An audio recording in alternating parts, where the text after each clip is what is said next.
कभी कभी एक छोटी सी चुप्पी एक तूफान से भी ज्यादा जोरदार होती है। जयपुर के एक सरकारी स्कूल में एक शांत बच्चा हर दिन कक्षा में आता था, पर कोई नहीं जानता था कि उसकी आंखों के पीछे क्या कहानियां छुपी थीं। और फिर एक दिन कुछ ऐसा हुआ जिसने पूरे स्कूल को हिलाकर रख दिया। इस कहानी में कोई विलन नहीं है, सिर्फ लोग हैं जो कभी सही नहीं देख पाए। एक ऐसा पल जहां धड़कनें तेज हो जाएंगी और आंखें कुछ ऐसा देखेंगी जो कभी भुलाया नहीं जा सकेगा। जयपुर के एक सर्दियों के बाद के गर्म दिन की सुबह थी। मंगलवार था, लेकिन लग रहा था जैसे हर कोई थाका हुआ हो। नगर निगम विद्यालय संख्या 17 के पंखे धीरे धीरे घूम रहे थे, जैसे उनमें भी अब जान ना हो। कक्षा में 36 बच्चे थे, लेकिन आवाज सिर्फ एक ही की सुनाई दे रही थी, अध्यापिका अनाया की। राज, राज, राज। 3 बार पुकारने के बाद भी वह लड़का जैसे किसी दूसरी दुनिया में खो गया था। आंखें खिड़की के बाहर, लेकिन मन जैसे कहीं और। उसका नोटबुक खोला पड़ा था, सेफ्ट खाली। फिर एक पल में, बिना सोचे समझे, अनाया अपने डेस्क से उठकर उसकी ओर बढ़ी। आंखों में गुस्सा था, हाथों में कंपन। उसने जाके एक जोर का थप्पड़ मारा, पूरे कक्षा के सामने। पूरे कक्षा में सन्नाटा छा गया, कोई हिलता भी नहीं था। राज ने ना कुछ कहा, ना आंसू बहाए, बस चुपचाप अपनी स्कूल की पुरानी सी बग उठाए और बिना कुछ कहे चला गया। उसकी आंखों में आंसुओं का समुंदर था, लेकिन उसने एक बूंद भी गिराने नहीं दी। अनाया वापस अपनी कुर्सी पर बैठ गई, लेकिन अंदर से कुछ टूट गया था। एक आवाज बरबर कह रही थी, वो सिर्फ एक गरीब लड़का था, लेकिन मुझे इतना बुरा क्यों लग रहा है। दोपहर तक क्लासरूम का माहौल वैसा ही था, बेजान। और फिर जब स्कूल खत्म होने वाला था, अनाया ने देखा कि राज का नोटबुक अब भी उसकी डेस्क पर था। कुछ तो खींच रहा था उससे उस नोटबुक की तरफ। उसने धीरे से उसे उठाया और पहला पन्ना खोला। उस पर था एक कांपते हाथों से बना हॉस्पिटल का चित्र। एक महिला बिस्तर पर लेटी थी। एक छोटा लड़का उसके पास खड़ा था, जिसका मुंह पे हाथ था, जैसे बोल नहीं पा रहा हो। दूसरे पन्ने पर कुछ लिखा था, एक तरीके से पातर, जैसे किसी ने दिल से लिखा हो। आज मैंने फिर से कोशिश की आपसे बात करने की, पर जब आसपास लोग होते हैं, मेरी आवाज अंदर ही रह जाती है। और नीचे लिखा था, मम्मी अब भी सो रही है, मुझे सिर्फ एक झप्पी चाहिए थी। अनाया का सांस एक पल के लिए रुक गया, दिल में एक चुभन, आंखों में नमी। उसने कुर्सी पकड़कर खुद को संभलने की कोशिश की। वो एक थप्पड़ जो उसने गुस्से में मारा था, अब उसके दिल पर चोट बन गया था। राज, वो सिर्फ एक छोटा लड़का नहीं था, वो कुछ छुपा रहा था, कुछ जो उसकी आंखों में था, लेकिन उसकी जबान में नहीं। उस रात अनाया को नींद नहीं आई। हर बार जब उसने आंख बंद की, राज की आंखें उसके सामने आ गई, सुनी सुनी लेकिन बोलती हुई। वो नोटबुक उसके बैग में था, लेकिन उसका भार उसके सीने पर महसूस हो रहा था। उसने एक बार फिर से उस नोटबुक को खोला। एक और पन्ना था, इसमें उसने अपना घर बनाया था, छोटी सी खिड़की के साथ, जिसमें एक रोशनी का झलक थी। और एक और पंक्ति लिखी थी, कभी कभी रोशनी के लिए भी चुप रहना पड़ता है। अनाया ने उस नोटबुक को सीने से लगा लिया। राज के बारे में उसने कभी कुछ नहीं सोचा था, बस एक और गरीब बच्चा, जिसकी माँ बीमार है, जिसके कपड़े पुराने हैं, जिसका होमवर्क कभी पूरा नहीं होता। लेकिन अब सब कुछ बदल गया था। उसकी आंखों में अब सिर्फ एक सवाल था, मैं उसकी टीचर थी या उसके डांट का एक हिस्सा बन गई थी। अली सुबह अनाया स्कूल आई तो उसका मन बिल्कुल शांत नहीं था। उसने रात भर आंख नहीं झाँपी थी। राज का नोटबुक उसकी बग में था और उसकी हर पंक्ति, हर चित्रा उसके ज़हन में घूम रहा था। जब वो प्रार्थना के बाद प्रिंसिपल के ऑफिस पहुंची, तो कोऑर्डिनेटर मिसेस मिश्रा ने उससे थांदे लेकिन कठोर स्वर में पूछा, आपको समझ है कि आपने क्या किया? अनाया चुप थी। उसकी आंखों में लाज थी, हाथों में हल्के से कांप। उसने नोटबुक को छुपाकर अपने बग के नीचे थक दिया, जैसे कोई पाप छुपाने की कोशिश कर रहा हो। मैं बस गुस्से में थी, उसने धीरे से कहा, लेकिन मैं सब कुछ ठीक करूंगी। मिसेस मिश्रा ने बस इतना कहा, यह बच्चों के साथ व्यवहार नहीं है अनाया, हमें किसी फैसले पर पहुंचना होगा। अनाया ने बस सिर झुकाया, उसका मन कहीं और था। राज के खाली डेस्क में, उसकी आंखों में जो उसने देखा था, उस नोटबुक के हर पन्ने में जो कहानी छुपी थी। वापस कक्षा में आकर जब उसने देखा कि राज की डेस्क अब भी खाली थी, उसका दिल एक पल के लिए रुक गया। पहले उसकी उपस्थिति महसूस नहीं होती थी, लेकिन आज उसकी अनुपस्थिति चीख चीख कर कुछ कह रही थी। उसने पूरी कक्षा को देखा। सारे बच्चे चुप थे, लेकिन सबके चेहरे पे एक ही प्रश्न था, आगे क्या होगा। उस रात घर जाके अनाया ने अपना पुराना एल्बम निकाला। राज के नोटबुक में उसने जो तस्वीर देखी थी, एक रूम, एक वॉल पे एक पेंटिंग और एक छोटी लड़की का मुस्कुराता चेहरा, वो कुछ ज्यादा ही पहचानी सी लगी थी। और तब उसने उस एल्बम के बीच एक तस्वीर देखी जो उसके रोम रोम को कांप गई। उस तस्वीर में वो खुद थी अपने ड्राइंग रूम में, पीछे वॉल पर वही फ्रेम था और उस फ्रेम के एक कोने में खड़ी थी अवनी, उसकी बेटी। अनाया के हाथों से तस्वीर गिर गई। उसका सांस भर गया। ये संभव कैसे हो सकता है? राज ने ये तस्वीर कैसे देखी जब वो कभी उसके घर तक नहीं आया? उसका मन घूमने लगा। वो तस्वीर राज के नोटबुक में और वही तस्वीर उसके घर के ड्राइंग रूम में। उसने फोन उठाकर तुरंत स्कूल की रिसेप्शनिस्ट को कॉल किया। राज का एड्रेस चाहिए मुझे, तुरंत। माम, फाइल में बस इतना लिखा है कि वो अपनी माँ के साथ रहता है, लेकिन फोन नंबर अभी चालू नहीं है। उनका पूरा नाम राजकुमारी, माँ का नाम अनीता कुमारी। अनाया का दिल एक पल के लिए रुक गया। अनीता कुमारी, यह नाम जाने पहचाने सा लग रहा था। कहीं देखा है, सुना है, लेकिन कहाँ? उसने तुरंत अपने लैपटॉप पर पुराने ईमेल्स और हॉस्पिटल रिकॉर्ड्स खोजने शुरू किए, लेकिन कुछ नहीं मिला। बस एक अधूरा सा असर, एक आधा याद, जैसे किसी पुरानी कहानी का अंतिम पन्ना गुम हो गया हो। रात को उसने एक बार फिर से राज का नोटबुक खोला। आखिरी कुछ पन्नून में एक और कागज था, आधा मुरझा चुका, लेकिन लिखा था, मैं यू से जानता हूं। वो मुझे देखती थी जब आप रोता था। उसने कहा कि मैं अकेला नहीं हूं। और नीचे एक और लाइन, मुझे उसने बोला था कि एक दिन मैं आपको झप्पी दूंगा। उसकी तरफ से अनाया का पूरा शरीर कांप गया। वो किसकी बात कर रहा था? उसने क्या अवनी की? उसने तस्वीर उठाकर देखा। उस लड़की के चेहरे में एक शांति थी, एक प्रकाश, जैसे वो किसी से बात कर रही हो। राज से उसने नोटबुक को कस के बैंड किया। उस रात उसने सब कुछ बैंड कर दिया, अपनी आंखें, अपने दांत को, अपने सवालों को। लेकिन एक चीज थी जो बैंड नहीं हो रही थी, राज का चेहरा और उसकी आंखों में वो तस्वीर जिसे उसने देखा भी नहीं था, लेकिन पहचान लिया था। अगली सुबह अनया स्कूल नहीं गई। उसने ऑटो लिया और निकाल पड़ी उस पता के पीछे जहां राज रहता था। उसका इरादा पक्का था, वो सच तक पहुंचकर ही लौटेगी। जयपुर की गर्मियों में दोपहर का समय था, जब अनाया ने अपने दुपट्टे से पसीना पोंछते हुए एक पतली सी गली में कदम रखा। गली के दोनों तरफ कचरे के ढेर थे। पूरा माहौल एक अजीब सी बदबू से भरा था। घर नहीं, बस तिन के छतों से बने झोपड़े थे, जिनके बीच से बच्चे नंगे पैर भागते दिख रहे थे। हर झोपड़ी के बाहर एक कहानी थी, और उनमें से एक कहानी थी राज की। एक पुरानी सी महिला जिसके आंखों के नीचे गहरे काले दाग थे। उसने अनाया की पूछ सुनकर सिर्फ एक हाथ उठाया, सीधा एक उस झोपड़ी की तरफ जिसमें दरवाजा भी नहीं था। उस झोपड़ी के ऊपर एक पतली सी रस्सी लटक रही थी, जिसमें एक खाली प्लास्टिक की बोतल उल्टा टंगी हुई थी। अनाया रुक गई। राजस्थान के कई ग्रामीण इलाकों में यह एक प्रथा है, जब कोई मर जाता है तो उसके शोक में एक खाली बोतल दरवाजे पर लटकाई जाती हैं। मन में संकोच से उसने उस झोपड़ी के अंदर कदम रखा। अंदर अंधेरा था, सिर्फ एक छोटी सी रोशनी की किरण एक छेद से आ रही थी। जमीन पर एक पुराना बिस्तर था, लकड़ी की पतली पतली तख्तों से बना हुआ। बिस्तर के पास एक कार्टून का डिब्बा पड़ा था, धूल से ढका हुआ। और बाकी खामोशी, एक ऐसी खामोशी जो कानों में चीख बनकर घुसती थी। अनाया झुकी और उस डिब्बे को खोला। अंदर था एक झून, पुरानी तस्वीरें, कुछ रद्दी के कागज, एक टूटी पेंसिल, और बीच में रखी थी एक छोटी सी फोटो। राज बचपन में, एक मुस्कुराहट के साथ, माँ की गोद में। उसके पास एक और फोटो थी, एक औरत सेफ्ट कोट में, जिसके गाले में एक आईडी कार्ड लटका था।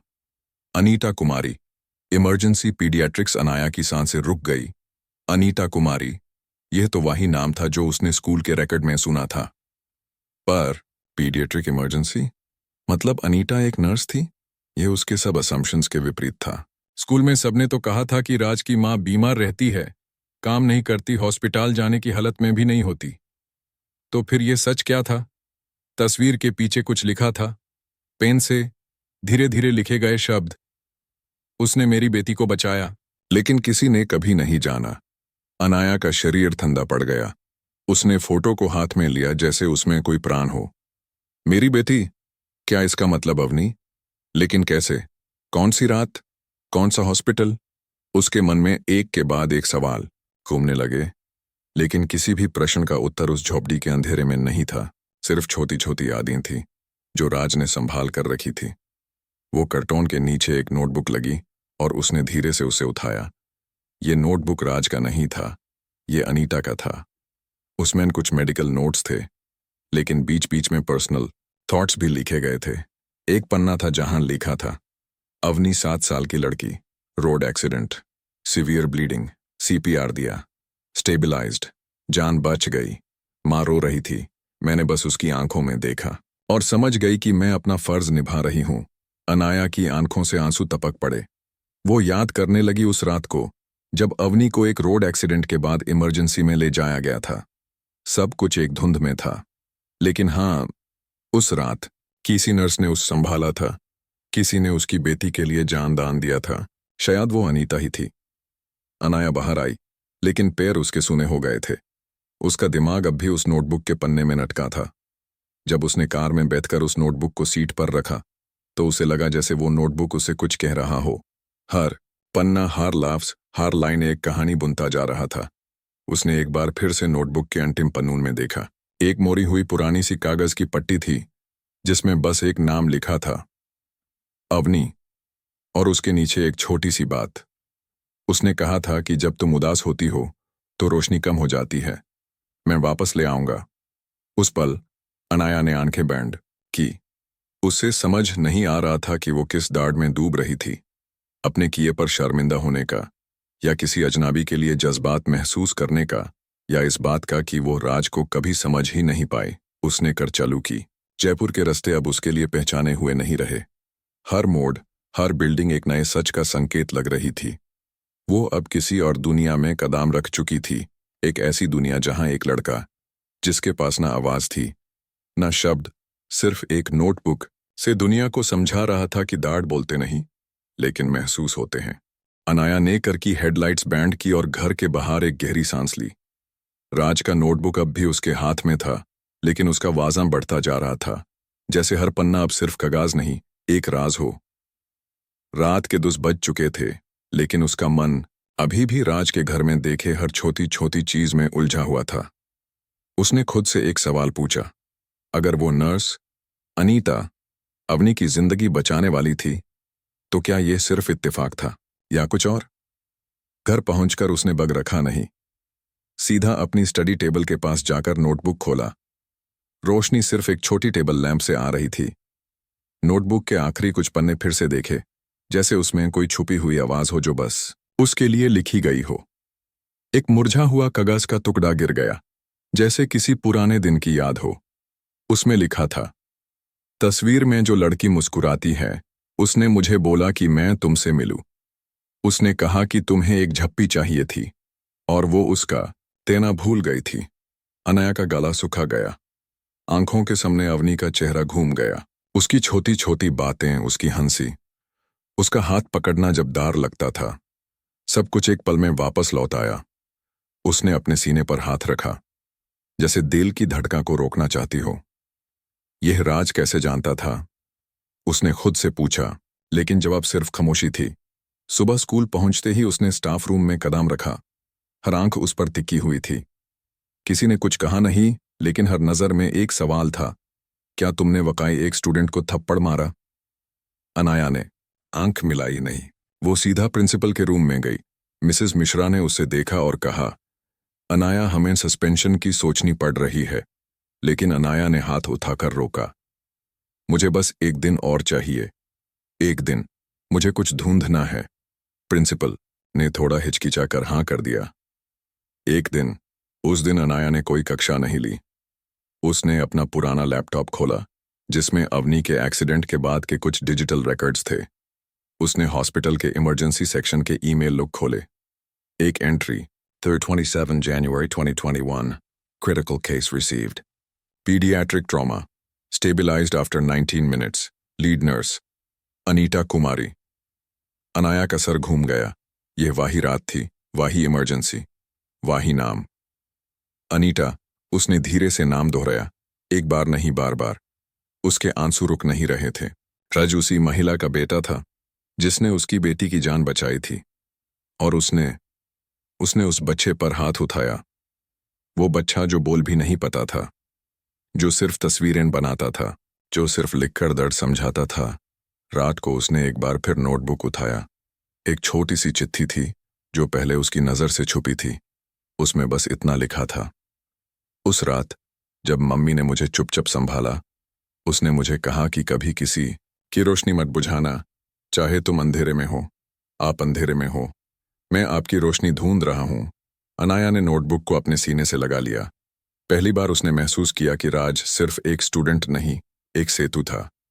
एक पुल जो उसके बीते हुए दाढ़ और आज के सच के बीच बन गया था। वो बच्चा उसके पास किसी साजा के रूप में नहीं आया था, वो एक पैगाम लेकर आया था। अवनी का पैगाम। अगली सुबह जब उसने स्कूल में कदम रखा तो हर एक निगाह में कुछ और था। क्या वो राज को दोबारा कभी देखेगी? क्या वो फिर आएगा? क्या वो इस बार कुछ कहेगा? लेकिन सबसे बड़ा सवाल यह था, क्या अनाया अब खुद को माफ कर पाएगी? अगले दिन सुबह अनाया ने एक ठोस निर्णय लिया। उसने वो सब कुछ समझने का ठान लिया था जो इतने दिनों से उसके सामने था, लेकिन वो देख नहीं पाई थी। राज के नोटबुक की हर पंक्ति, हर चित्र अब उसे किसी और जगह ले जा रहा था, एक ऐसे सच की तरफ जिसका दर्द कभी उसने महसूस ही नहीं किया था। वो जानती थी कि जवाब उस नोटबुक में नहीं, अनीटा कुमारी में था। और अनीटा अब हॉस्पिटल के मनोवैज्ञानिक विभाग में थी। जयपुर राज्य चिकित्सालय के साइकाइट्री विंग का माहौल बिल्कुल अलग था। भरी भरकम दरवाजों, जमीन तक पहुंचते लंबे पर्दों और छुप छुप के बोलती आवाजों से भरा हुआ। रिसेप्शन पर एक नर्स ने पहचान लिया। आप अनाया माम है ना? आपका अपॉइंटमेंट लिखा गया है। अनीता कुमारी कमरा संख्या 7 में है। लेकिन उनका हालात। नर्स रुक गई, जैसे कुछ कहना चाहती हो लेकिन शब्द नहीं मिल रहे हो। कमरा संख्या 7 का दरवाजा खुला था। अंदर एक पतली सी औरत, सेफ्ट कुर्ता और छोटी बिंदी में, एक कुर्सी पर बैठी थी। आंखें एक नुक्ते पर टिकाए हुए, हाथ झूले हुए और चेहरा चेहरा जैसे जिंदगी से बहुत कुछ कह चुका हो। अनाया का दिल कांप गया।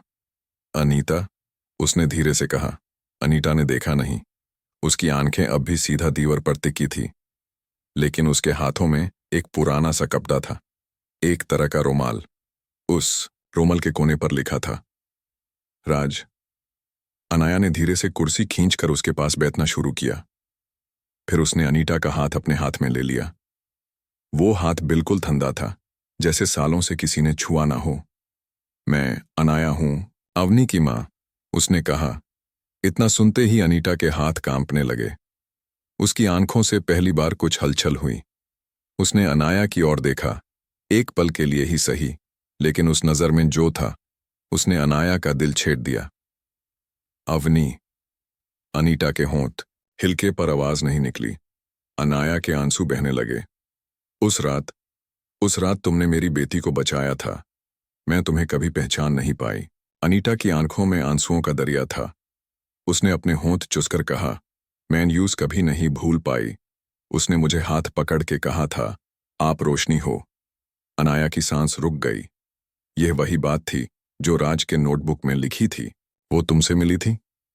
अनीता ने हाँ में सिर हिलाया। एक्सीडेंट के बाद जब अवनी आईसीयू से निकालकर चिल्ड्रंस रिकवरी वार्ड में गई थी, मैं ड्यूटी पे थी। वो छोटी थी लेकिन सब कुछ समझती थी। राज को कभी स्कूल में ड्रॉप करने जाती थी, लेकिन कभी किसी से बात नहीं करती थी। उसने मुझे कहा था, मम्मी जैसे हो आप।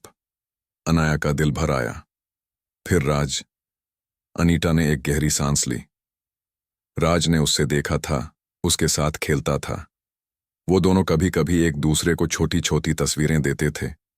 जब अवनी चली गई, राज चुप हो गया। एक दिन घर आकर बस कह दिया, मैं नहीं बोलूंगा। उसने कहना बंद कर दिया। किसी से भी नहीं, मुझसे भी नहीं। सिर्फ लिखता था, सिर्फ तस्वीरें बनाता था। अनाया ने उसके कंधे पर हाथ रखा। मैं समझती हूं।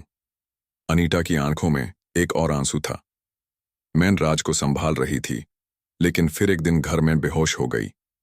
पता चला बीपी क्रैश हो गया था। उसने मुझे जमीन पर पड़ा देखा और कुछ दिन के बाद उसका दार पक्का हो गया। उसने बोलना छोड़ दिया, जैसे हर बात कहने से कुछ खो जाता हो। वो दोनों महिलाएं जो कभी अनजानी थी, अब एक दाढ़ के धागे में बंधी थी। एक ने जान बचाई थी, दूसरी ने गलती की थी। लेकिन अब उनके बीच सिर्फ एक ही बात थी, राज। अनाया ने अनीता से वादा किया, मैं राज का ध्यान रखूंगी, उसका सिर्फ दाढ़ नहीं समझूंगी, उसका जीवन समझूंगी। अनीता ने पहली बार एक हल्की सी मुस्कान दी। वो तुम्हारा पहला बच्चा नहीं है, लेकिन हो सकता है वो तुम्हारा अगला सवेरा हो। वापस जाते वक्त अनाया ने नोटबुक एक बार फिर खोला। इस बार उसने उस पंक्ति को ध्यान से पढ़ा। कभी कभी हम इतना चुप हो जाते हैं कि आवाज अंदर दब जाती है, पर अगर कोई सुनने वाला हो तो वही आवाज फिर से जीना सिखा देती है। उसने सोचा, राज उसकी आवाज बन गया था, और शायद वो राज की। अनाया ने हाथ से राज के हाथों से ली हुई तस्वीर को धीरे से उठाया।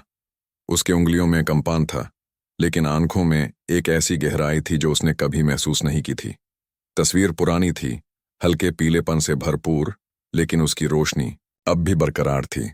उसमें अवनी थी, उसकी अवनी, नीला स्कूल यूनिफॉर्म पहने हुए, एक छोटी सी मुस्कान के साथ खड़ी थी। लेकिन उसके बगल में राज था, उस समय से छोटा, लेकिन पहचानने में कोई गलती नहीं हो सकती थी। दोनों एक पार्क में खड़े थे, पीछे एक झूला, एक मिट्टी से भारी जमीन और एक पतंग उड़ता दिख रहा था। अनाया ने उस पल कुछ भी नहीं पूछा, राज ने कुछ कहा भी नहीं। उसने सिर्फ अपना छोटा सा हाथ उठाया और एक पुराने से गली के मोड़ की तरफ इशारा किया। अनाया ने बस हाँ में सिर हिलाया और उसके पीछे चल दी। राज के कदम धीरे थे, लेकिन उसमें एक निश्चय था, जैसे उसे पता हो कि उसे कहाँ ले जाना है। उस रास्ते में कुछ भी खास नहीं था, सिर्फ पुरानी दीवारें, मिट्टी से भरे गधे और कुछ गाली के बच्चे जो दोनों को घुरते जा रहे थे। लेकिन जैसे ही वो मोड़ पर पहुंचे, एक बड़ा लोहे का पुराना गेट दिखा, जंग लगा हुआ और चारों ओर कांतेदारों का जाल छाया हुआ। गेट के ऊपर एक पट्टा था जिसमें अधिकांश अक्षर घिस चुके थे, लेकिन एक लाइन अब भी पढ़ी जा सकती थी, बचपन आश्रय केंद्र, अपना घर। अनाया ने एक पल के लिए गाटे को देखा, जैसे कुछ पहचानने की कोशिश कर रही हो।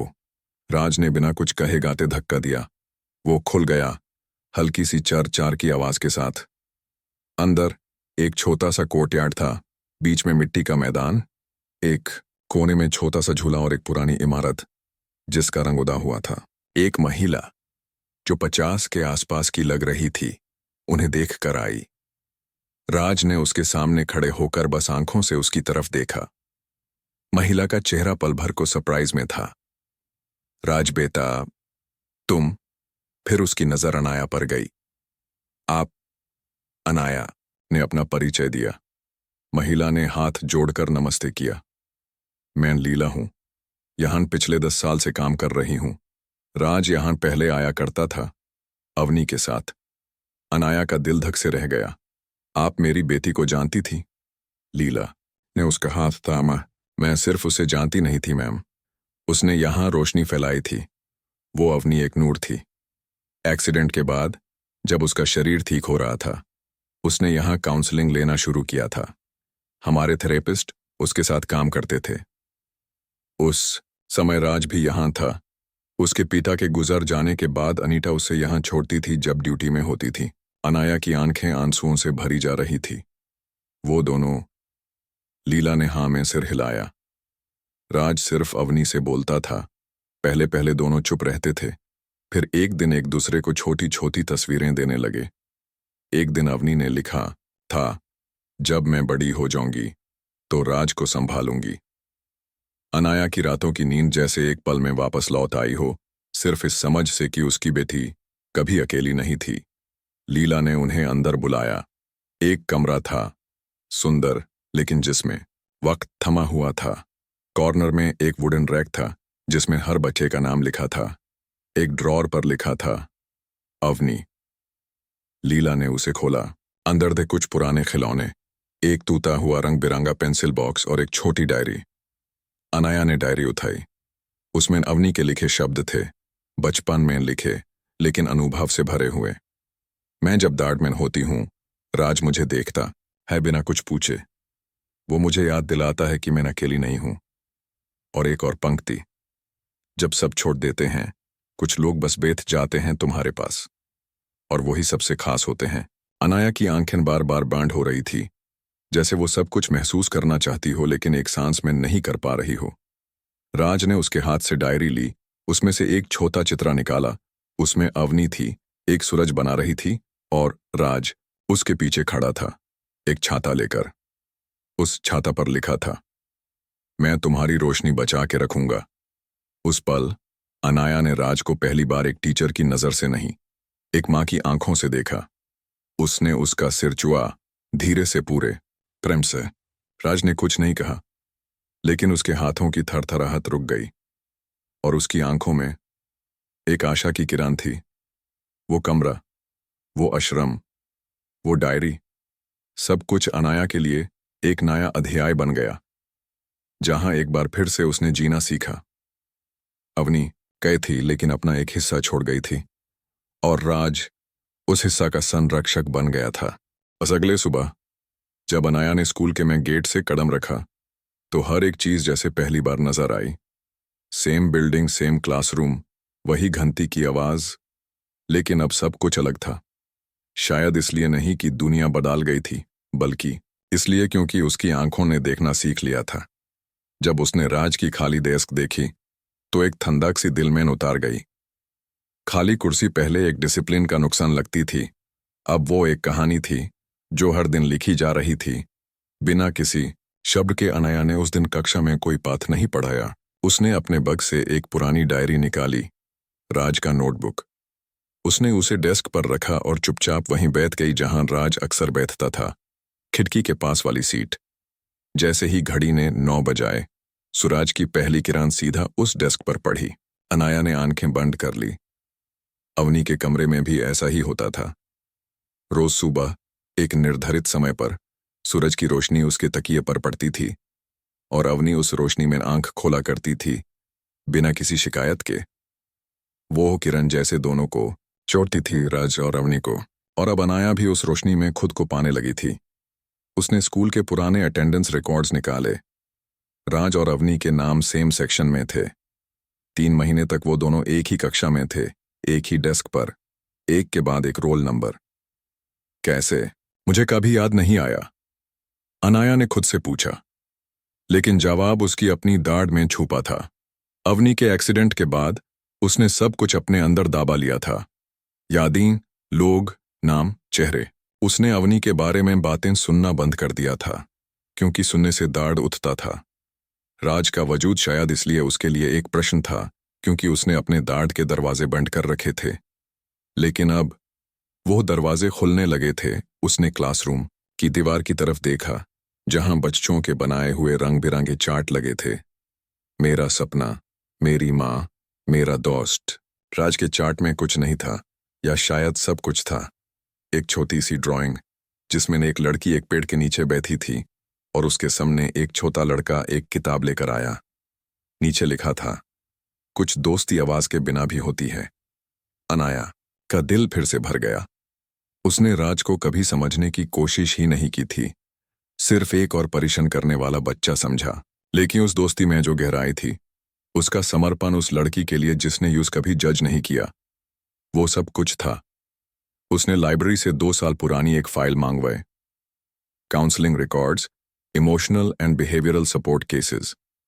अवनी का नाम था, और उसके नीचे था एक note, shows strong connection with another child, Rajkumari, mutual emotional dependency observed, recommend continued interaction as therapeutic.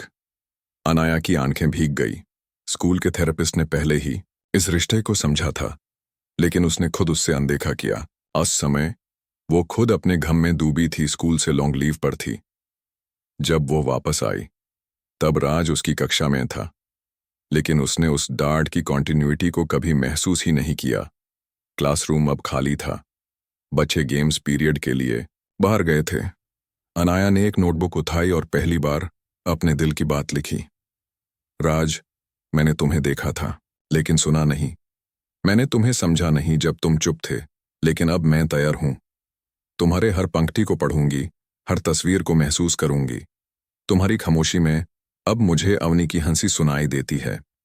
उसने वो नोट राज की डेस्क में रखा। जब तक राज वापस आए उस नोट के शब्द उसकी रोशनी बन जाएं, यह उसका विश्वास था। अनाया ने अपने मोबाइल में एक रिमाइंडर सेट किया। हर सुबह 9 बजे क्लासरूम की उस खिड़की के पास 1 मिनट खामोशी, सिर्फ रोशनी को देखने के लिए। शायद वो किरण उसे हर दिन याद दिलाएं कि रोशनी कभी जाती नहीं, बस कुछ वक्त के लिए छुप जाती है। और राज, वो अब उसी रोशनी का हिस्सा था। अवनी जा चुकी थी, लेकिन अपना एक भग छोड़ गई थी उस लड़के में जिसका दिल बोलता था, सिर्फ तस्वीरों में। अनाया ने उस दिन सुबह ज्यादा देर तक दर्पण में अपने चेहरे को देखा। कुछ था उसकी आंखों में जो पहले नहीं था। नफरत नहीं, शर्म नहीं, बस एक गहरा संकल्प। रज का दर्द समझने की कोशिश में उसने जितना स्वयं को देखा था उतना शायद किसी ने उसे कभी नहीं देखा। लेकिन अब उसका यह सफर पूरा नहीं हो सकता था बिना एक अंतिम पहलू से गुजरे। अनीता कुमारी से एक और मुलाकात। इस बार जवाब मांगने के लिए नहीं, शुक्रिया कहने के लिए। हॉस्पिटल का साइकाइट्री विंग अब पहचाना लगता था। वहीं एंटीसेप्टिक की तीखी खुशबू, वहीं दीवार पर लगे समय पीके हुए घड़ियान, और वहीं मुख से कम आंखों से बात करते लोग। अनाया रिसेप्शनिस्ट के पास गई और विनम्र स्वर में कहा, मुझे अनीता कुमारी से मिलना है, मैं राज की टीचर हूं। पहचान जाने पर रिसेप्शनिस्ट ने हाँ में सिर हिलाया, लेकिन थोड़ा हिचकिचाकर बोला, मैम, उनका मानसिक स्थिति अब भी आसान नहीं है, लेकिन आप जा सकती हैं। आज उन्होंने सुबह से किसी से भी बात नहीं की। अनाया ने कमरा संख्या 7 का दरवाजा धीरे से खोला। वही कमरा, वही कुर्सी, वही दीवार जिसको अनीता बस देखती रहती थी। लेकिन आज कुछ अलग था। अनीता जमीन पर बैठी थी, दोनों पैर समेटे, और हाथ में एक पुराना चिट्ठा था। राज के लिखे हुए शब्द जैसे बरसों से संभाल कर रखे गए हो। उसने अनाया को देखा, और इस बार आंखों में अंधेरा नहीं था। वहां एक हल्का सा नूर था, धीमा लेकिन जीवित। अनाया ने उसके पास बैठते हुए हाथ बढ़ाया। अनीता ने कुछ नहीं कहा, लेकिन हाथ थाम लिया। दोनों कुछ देर तक चुप बैठी रही। फिर अनाया ने धीरे से कहा, मैं तुमसे एक बार फिर से शुक्रिया कहने आई हूं। तुमने उस रात मेरी बेटी की जान बचाई, और मुझे नहीं पता था कि तुम्हारा अपना जीवन उसी रात बिखर गया। अनीता की आंखों में आंसू उभर आए। उसने मुख से कुछ नहीं बोला, बस चिट्ठा अनाया की ओर बढ़ाया। उस चिट्ठा में लिखा था, उस रात जब मैंने अवनी को संभाला, उसने मुझे अपने से चिपका लिया। एक नर्स को पहली बार लगा था कि वो मां बन गई हो। अनाया ने चिट्ठा अपने सीने से लगा लिया, जैसे एक रिश्ते की मोहर मिल गई हो। उसने पूछा, तुमने कब लास्ट राज से बात की थी? अनीता की आंखों से 2 आंसू बह गए। उस दिन जब मैंने बेहोशी में उसे गिरते देखा, तब से मैंने सिर्फ उसकी तस्वीर देखी है, आवाज नहीं सुनी। मैं उसका डर बन गई थी। अनाया ने हाथ थाम कर कहा, नहीं, तुम उसकी रोशनी हो। वो रोज तुम्हें ढूंढता है। उसने मुझे तुमसे मिलाया। अनीता ने पहली बार अपना सिर अनाया के कंधे पर रख दिया। दोनों महिलाएं अब मां थी। एक ने बचपन संभाला था, दूसरी ने दर्द, और उनका संपर्क सिर्फ एक बच्चे से था। राज, वो बातचीत खामोशी में होती रही, आंखों से, हाथों से, दिल से। अनीता ने जब अनाया को एक पुराना फ्रेम दिया जिसमें एक छोटा ड्राइंग था, अवनी और राज एक ही पेड़ के नीचे बैठे थे, बीच में एक दिया जल रहा था, तब अनाया समझ गई कि इस रिश्ते की बुनियाद कहीं और बनी थी। ये सिर्फ हॉस्पिटल और क्लासरूम तक सीमित नहीं था। ये एक आत्मा की कहानी थी जो दूसरी आत्मा के जरिए जीवित थी। चलते वक्त अनाया ने कहा, तुम चाहो तो मैं राज को यहां ला सकती हूं, सिर्फ कुछ पल के लिए।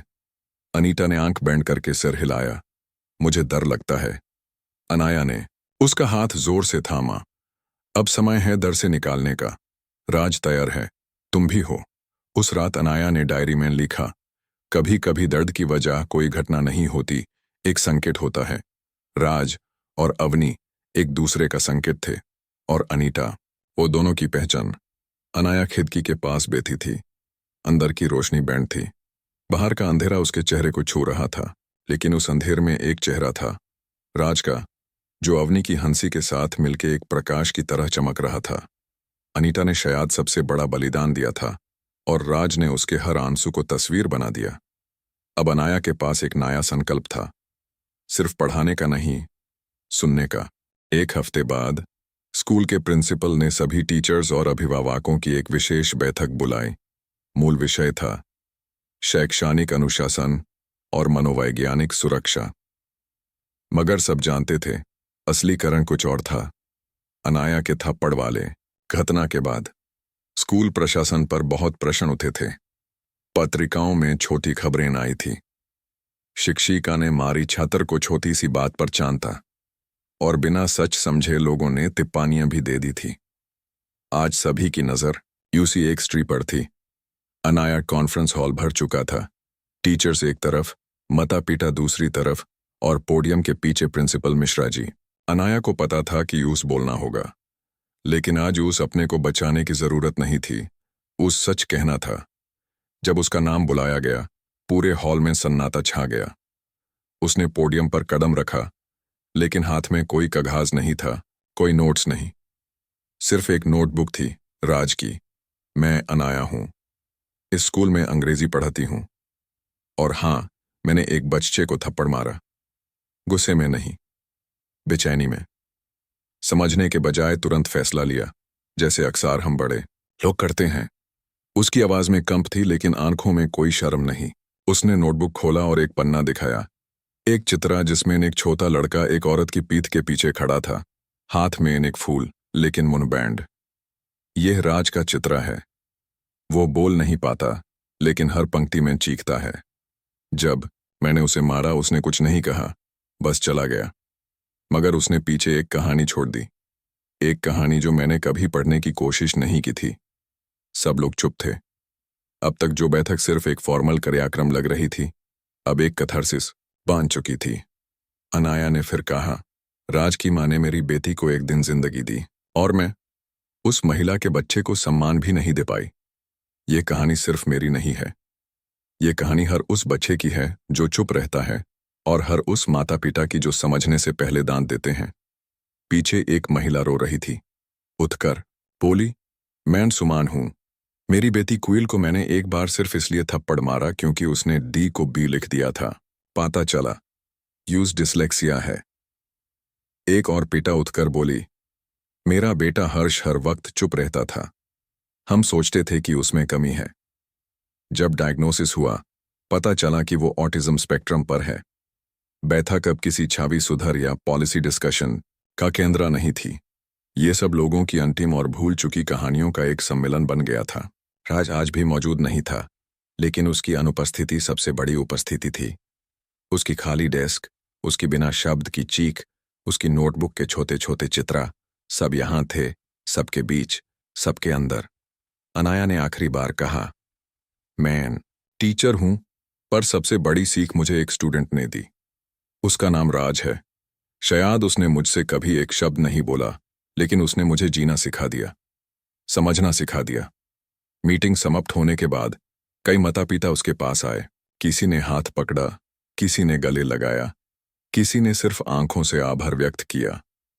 वो लोग जो कुछ दिन पहले उस पर आंख उठा रहे थे, आज उनकी आंखों में आंसू थे।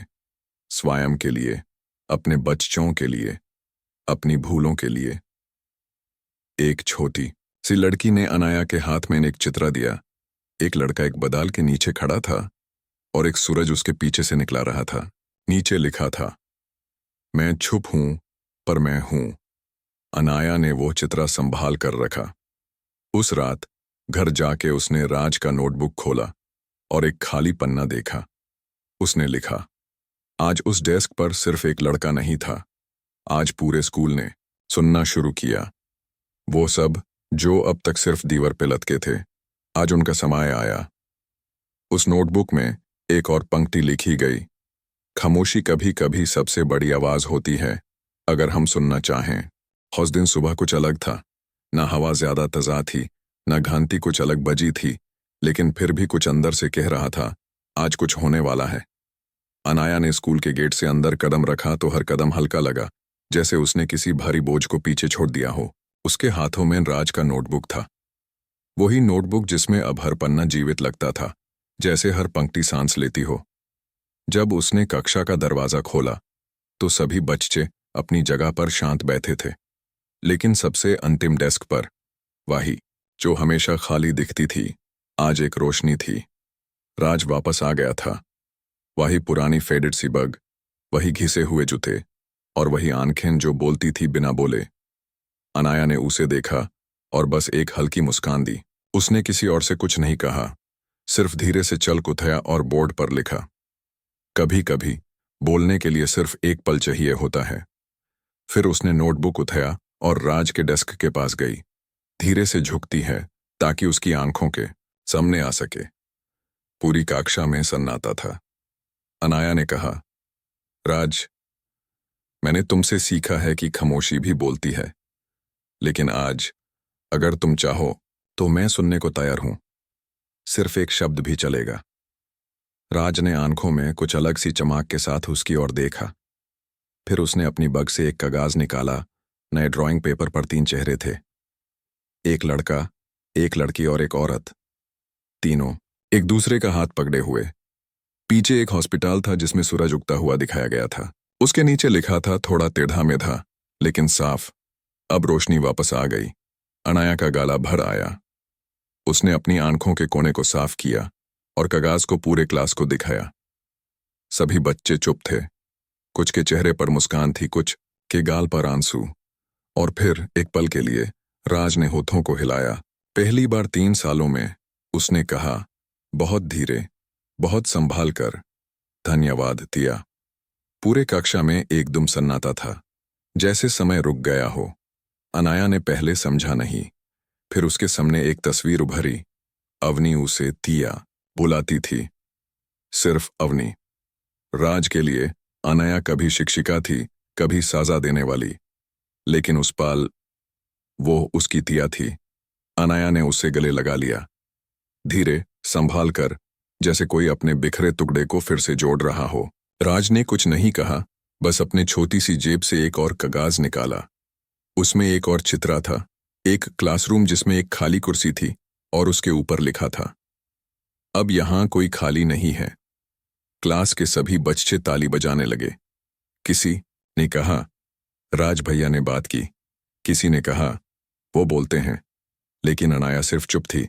उसकी आंखों से आंसू बह रहे थे, लेकिन उसके होठों पर एक गहरी मुस्कान थी, क्योंकि उस पल उसने अपने जीवन का सबसे बड़ा उपहार पाया था। एक शब्द लंच के समय अनाया स्टाफ रूम में नहीं गई। उसने लाइब्रेरी के एक कोने में राज के साथ बैठना चुना। दोनों ने मिलकर नए नोटबुक के पहले पन्ने पर लिखा, हम लिखेंगे तुम्हारे लिए, उनके लिए जो चुप हैं। राज ने उसकी तरफ देखा। आंखें कह रही थी, अब मैं तैयार हूं। और अनाया ने पहली बार महसूस किया, शायद अवनी गई नहीं थी, वो कहीं उस पल में ही थी। उस छोटी आवाज में, उस पहली पंक्ति में, उस रोशनी में जो फिर से क्लासरूम के एक कोने में चमक रही थी। 2 दिन बाद स्कूल के असेंबली के समय एक अलग सी गति थी हवा में। बच्चे कुछ ज्यादा ही शांत थे, जैसे किसी गोपनीय बात का हिस्सा बनने वाले हों। टीचर्स एक दूसरे को देखकर मुस्कुराते जा रहे थे। प्रिंसिपल मिश्रा जी ने माइक्रोफोन उठाया और कहा, आज हमारे स्कूल में एक नया प्रयास शुरू हो रहा है। एक ऐसा प्रयास जहां आवाज की जरूरत नहीं है, बस दिल चाहिए। सभी बच्चे को कहा गया कि वो अपनी कक्षा में जाएं, क्योंकि आज उन्हें एक खाली पन्ना दिया जाएगा। और एक सवाल, क्या तुमने कभी किसी की कमी महसूस की है? उस सवाल के जवाब में हर बच्चे को एक छोटी सी चिट्ठी लिखनी थी, किसी के लिए जो अब उनके साथ नहीं है, या कभी था, या जिसे वो कभी कह नहीं पाए। अनाया ने इस प्रयास का नाम दिया था, खाली कुर्सी का नोटबुक। और उस प्रयास की पहली कहानी थी राज की कहानी। उसने चौक से बोर्ड पर लिखा, हर खामोशी के पीछे एक कहानी होती है, तुम्हारी भी है। फिर उसने हर बच्चे को एक सेफ्ट पन्ना दिया, बिना किसी नाम के। क्लासरूम में उस समय जो हुआ, वो पढ़ाई नहीं थी, वो एक कथारसिस था। एक लड़की ने लिखा, मेरी दड़ी मेरे सपनों में आती हैं, मैं उनसे पूरी बात नहीं कर पाई थी। एक लड़का लिखता है, मैं भैया से प्यार करता हूं, लेकिन जब वो गायब हो गए, मैंने रो भी नहीं पाया। एक और बच्चा लिखता है, मैं अपने कुत्ते से माफी मांगना चाहता हूं, उससे दर्द में देखा था पर कुछ नहीं किया। राज ने भी लिखा। उसकी हैंडराइटिंग अब भी बचपन जैसी थी, लेकिन लफ्जों में एक गहराई थी। मैं उस लड़की के लिए लिख रहा हूं जिसे मैं जानता हूं, अवनी। उसने मुझे बोला था कि रोशनी अंधेरे में भी होती है। उसने मुझे अपना कहा बिना कुछ मांगे। उसने मुझे सिखाया कि सब कुछ कहना जरूरी नहीं होता, पर समझना जरूरी होता है। अनाया ने सभी चिट्ठियां इकट्ठा की और लाइब्रेरी के एक कोने में एक पुराने अलमीरा के अंदर एक बड़ा नोटबुक बनवाया। हर पन्ना एक बच्चे की आवाज था, एक याद थी, एक भूल था, एक प्रेम था, सब कुछ। उस नोटबुक का नाम रखा गया खामोशी की किताब। एक हफ्ते बाद एक छोटी सी ओपन एग्जीबिशन रखी गई। पेरेंट्स को बुलाया गया। नोटबुक को एक तख्त पर खोला गया, बिना किसी रंग, बिना किसी सजावट, बस असली जैसा था। एक माँ ने पढ़ते पढ़ते आंसू पोंछे। एक पिता ने अपने बेटे के लिखे शब्द पढ़कर उसका हाथ पकड़ा। मुझे नहीं पता था तू इतना कुछ महसूस करता है, उसने धीरे से कहा। राज अब बोलता था कम, लेकिन गहराई से। उसने अनाया से पूछा, क्या मैं भी एक और नोटबुक शुरू कर सकता हूं? अनाया ने हाँ में सिर हिलाया। पर इस बार नाम तुम रखो। राज ने सोचा, फिर कहा, मैं उसका नाम रखना चाहता हूं, वो जो सुनते हैं। अनाया ने लाइब्रेरी में उसके लिए एक अलग शेल्फ बनवा दी। राज हर हफ्ते एक पन्ना लिखता या कोई चित्र बनाता। कभी कभी दूसरे बच्चे भी लिखने लग गए। कोई अपने पिताजी को चिट्ठी लिखता, कोई अपने दोस्त को माफी। हर पन्ना एक जिस्म से नहीं, एक दिल से आता था। एक दिन अनीता, राज की माँ, स्कूल आई। उसने डर से कदम रखे, लेकिन जब लाइब्रेरी के उस कोने में राज को लिखते देखा तो उसका डर पिघल गया। उसने बस इतना कहा, यह वही जगह है जहां वो फिर से जी रहा है। अनाया ने उस दिन डायरी में लिखा, खाली कुर्सी अब सिर्फ एक फर्नीचर नहीं है, वो एक पहचान है। हर क्लासरूम में होती है एक ऐसी कुर्सी जिसे कोई नहीं समझता, पर जब हम देखते हैं, सुनते हैं, तो वो खाली नहीं रहती, वो सबसे गहरी आवाज बन जाती है। राज ने उसी दिन एक छोटा सा चित्र बनाया। एक क्लासरूम, सभी सीट्स पर बच्चे और बीच में एक रोशनी से भरी कुर्सी। नीचे लिखा था, मैं था, बस तुम देख नहीं पाए थे। एक शनिवारी दोपहर थी। स्कूल बैंड था, मगर अनाया के घर के बरामदे में आज एक मेहमान था, राज। पहली बार, बिना स्कूल यूनिफॉर्म के, बिना किसी नोटबुक के, सिर्फ अपने होने के साथ। उसकी आंखों में अब भी वही गहराई थी, लेकिन अब डर नहीं था। हाथ में एक नीला कवर वाला नोटबुक था और उसके ऊपर चिपका था एक छोटा सा पेपर, जिसमें अवनी बनी थी, एक हाथ में लैंटर्न लेकर और दूसरे हाथ से अनाया की ओर इशारा कर रही थी। अनाया ने नोटबुक धीरे से हाथों में लिया। उसका कवर थोड़ा मुरझा गया था, लेकिन अंदर जो था वो एक समुंदर था। पहला पन्ना खोला। राज की हैंडराइटिंग में लिखा था, मैं हमेशा अंधेरे में था, पर मुझे कोई छोटी सी रोशनी मिल गई थी, उस लड़की में जो कहती थी सब कुछ ठीक हो जाएगा। उसका नाम था अवनी। अनाया ने आंखें बैंड की। दिल के कोने में एक ठंडक सी उतरी। उस पल बरामदे में सिर्फ दो लोग नहीं थे, अवनी भी थी। उसकी हंसी, उसकी बातें, उसकी यादें, सब वापस आ गई थी। राज ने नोटबुक का दूसरा पन्ना खोला।